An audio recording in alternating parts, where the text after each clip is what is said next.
बहरहाल देखिए, जनसुराज पार्टी के सूत्रधार यानी कि प्रशांत किशोर, जिन्हें गिरफ्तार कर लिया जाता है, आमरण अनशन पर बैठे थे, लेकिन इसी बीच आज सुबह 4 बजे पुलिस धरनास्थल पर पहुंचती है। प्रशांत किशोर को हिरासत में लिया जाता है, एम्स पुलिस लेकर पहुंचती है, जहां पर उनका चेकअप होता है और इसके बाद गिरफ्तारी कर ली जाती है। आज कैसे पुलिस का एक्शन देखने को मिला है, आपको पुलिस की हर एक्शन से जुड़ी रिपोर्ट दिखाते हैं।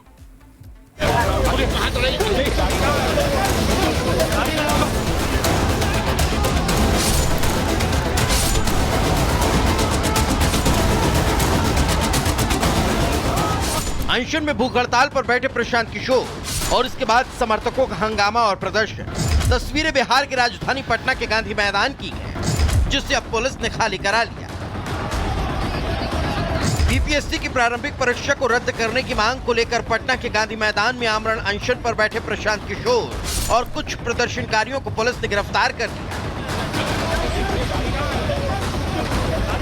खबर लगते कि समर्थकों की भीड़ पहुंच गई, जमकर हंगामा करने लगे, एम्बुलेंस के आगे बैठ प्रदर्शन करने लगे।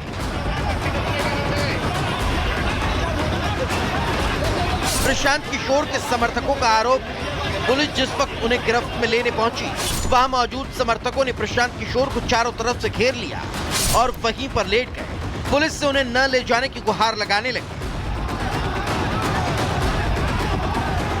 लेकिन 3:30 बजे भोर में सोए हुए लोगों पे लाठी चलाना, लात चलाना, अब प्रशांत को मंच पर पुलिस के द्वारा फेस पे मारा गया, मतलब जानलेवा हमला करने की कोशिश है। वो पुलिस को सामने लाए जो वर्दी के भेष में क्रिमिनल का काम किया है। प्रशांत कोई अपराधी काम कर रहे थे, बिहार के जनता के लिए इंसाफ मांग रहे थे, बीपीएससी छात्र के लिए जस्टिस मांग रहे थे। उनको क्या जरूरत इस चीज है? प्रशांत किशोर पर प्रशासन के द्वारा हाथ चलाना बिल्कुल निंदनीय है। ठीक है, इन्होंने किसी तरह गैर कानूनी काम नहीं किया।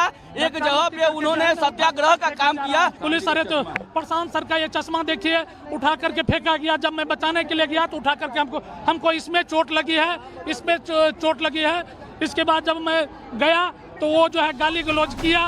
प्रशांत किशोर को गिरफ्त में लेने के बाद गांधी मैदान को खाली कराने के लिए पुलिस ने कुछ समर्थकों को भी हिरासत में ले लिया और गांधी मैदान को खाली करा लिया। अब जनसुराज की तरफ से सोशल मीडिया पर नीतीश कुमार पर भड़ास निकाली जा रही है। पोस्ट में लिखा गया है, नीतीश कुमार की कायरता देखिए, उनकी पुलिस ने पिछले 5 दिनों से ध्वस्त शिक्षा और भ्रष्ट परीक्षा के खिलाफ आमरण अनशन कर रहे प्रशांत किशोर को रात 4 बजे जबरन गिरफ्तार कर लिया। साथ में बैठे हजारों युवाओं को अज्ञात जगह पर ले गए। तो बीपीएससी अभ्यर्थियों का सवाल उठाया और बीपीएससी अभ्यर्थियों ने कंबल वाले प्रशांत बाबा को नकार दिया, वैनिटी वैन वाले को दरकिनार कर दिया। माननीय उच्च न्यायालय के निर्देश के विपरीत प्रशासन के लगातार आग्रह के बावजूद कानून तोड़ने की जो राजनीतिक आदत लगी, तो प्रशासन ने हस्तक्षेप किया। बता दें कि 2 जनवरी से प्रशांत किशोर आमरण अनशन पर थे। ये अनशन बीपीएससी कैंडिडेट्स की उन 5 मांगों के समर्थन में है, जिसमें सबसे अहम यह है कि बीपीएससी की परीक्षा रद्द हो और पेपर एक बार फिर से लिया जाए। Bureau report, Republic Bharat.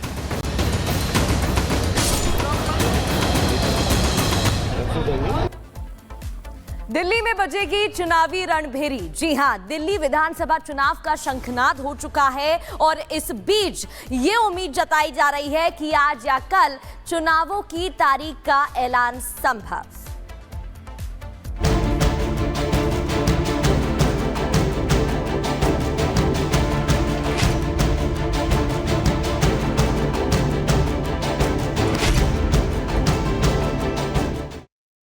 Delhi चुनाव का बिगुल बजने जा रहा है। बड़ी खबर आपको ये बता दें कि आज या कल चुनावी तारीखों का ऐलान संभव के हवाले से एक खबर। 12 से 14 फरवरी के बीच हो सकता है मतदान। 17 फरवरी तक वोटों की गिनती संभव है।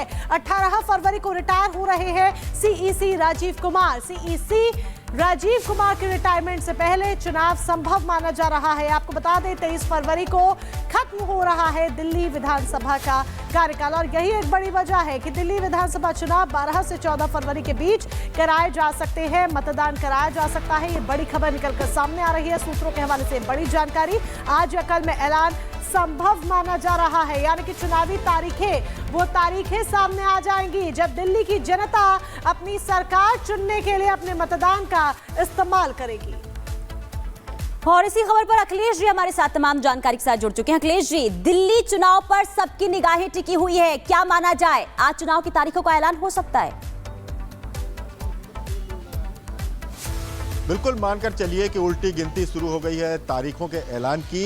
इलेक्शन कमीशन ने करीब करीब जो सूत्र बता रहे हैं अपना काम पूरा कर लिया है। जो स्टेट इलेक्शन कमीशन है दिल्ली का, उसको कह दिया है कि रिवाइज लिस्ट जो है जो वोटर्स की, वो आज यानी 6 तारीख तक जारी कर दिया जाए, वेबसाइट पर डाल दिया जाए और उसके बाद जो जितनी बाकी काम होते हैं वो सब पूरे करीब करीब किए जा चुके हैं। सिक्योरिटी का जायजा लिया जा चुका है और चूंकि दिल्ली में 95% के आसपास शहरी इलाके हैं जहां पे सिक्योरिटी को लेकर कोई ज़्यादा प्रॉब्लम नहीं है, इसलिए उसकी भी इलेक्शन कमीशन ने अपनी पूरी तैयारी कर ली है, बातचीत कर ली है, सिक्योरिटी एजेंसियों से बात कर ली है। दूसरी तरफ मुख्य चुनाव आयुक्त, जैसा कि आपने बताया कि 18 फरवरी को रिटायर हो रहे हैं, उससे पहले चुनाव आयोग की कोशिश है कि 17 फरवरी तक हर हालत में चुनाव रिजल्ट डिक्लेयर कर दिए जाए और 18 तारीख को चूंकि सीईसी रिटायर हो रहे हैं, इसलिए ये कोशिश है उनकी कि पूरी कर लिया जाए और 23 फरवरी तक इस विधानसभा का कार्यकाल है, उसके पहले हर हाल में चुनाव हो जाना तय है। तो ऐसे में कहा जा सकता है कि आज या कल में जो अनुमान लगाया जा रहा है, जो सूत्र बता रहे हैं, उसके मुताबिक चुनाव की तारीखों की घोषणा हो सकती है और इलेक्शन कमीशन चुनाव की तारीखों की घोषणा कर देगा। मॉडल कोड ऑफ कंडक्ट लागू हो जाएगा और 70 विधानसभाओं को लेकर के एक ही तारीख पर यहां चुनाव होंगे, ये भी तय है और जो भी तैयारियां कहा जाए वो इलेक्शन कमीशन ने अपनी तरफ से पूरी कर ली है। तो अब बस इंतजार इस बात का है कि चुनाव आयोग की तरफ से प्रेस कॉन्फ्रेंस का मैसेज आए और वो कब होगी, आज होगी या कल होगी, क्योंकि ये बताया जा रहा है कि अब जब तैयारियां पूरी हो चुकी हैं तो इलेक्शन कमीशन के पास बहुत ज़्यादा वक्त नहीं है। 1 महीने का समय दिया जाता है करीब करीब प्रचार करने के लिए और आपने देखा होगा कि पार्टियां उतर चुकी हैं मैदान में। प्रधानमंत्री मोदी की 2 मेगा रैली हो चुकी है और आम आदमी पार्टी हो या कांग्रेस हो, सबने या बीजेपी हो, सबने करीब करीब, आम आदमी पार्टी ने तो पूरी 70 सीटों पर अपनी लिस्ट जारी कर दी है कैंडिडेट की, कांग्रेस ने भी कर दी है, बीजेपी की लिस्ट लगातार आ रही है। तो ऐसे में कहा जा रहा है कि पार्टियों ने भी अपनी तैयारियां पूरी कर ली हैं और चुनाव आयोग सुरक्षा को लेकर और बाकी जितने एडमिनिस्ट्रेटिव वर्क होते हैं करीब करीब पूरे कर लिए हैं। अब बस औपचारिक तौर पर तारीखों की घोषणा करनी है और इसकी उम्मीद है कि आज या कल में तारीखों की घोषणा हो जाएगी और model code of conduct Delhi में लागू हो जाएगा। तो अब इंतजार करना है कि आज होता है या कल होता है, अब देखना होगा। लेकिन एक तौर से कहा जाए तो चुनाव आयोग ने अपनी तैयारियां पूरी कर ली हैं और अब बस इंतजार इस बात का है कि तैयारी यहाँ पर पूरी हो गई है और इंतजार हो रहा है कि औपचारिक ऐलान कब होगा, क्योंकि दिल्ली के दंगल की जो शुरुआत है वो देखने को मिल रही है। अभी आप सूची की बात कर रहे थे, इधर बात करें भारतीय जनता पार्टी की तो वरिष्ठ चेहरों को मैदान में उतारा गया है, वही बीजेपी ने अपना पुराना फॉर्मूला यहां पर अपनाया है। दूसरी ओर आम आदमी पार्टी की बात करें तो कई ऐसे मुद्दे हैं जो अभी से गूंजते नजर आ रहे हैं, जिसकी वजह से सियासत गर्म है।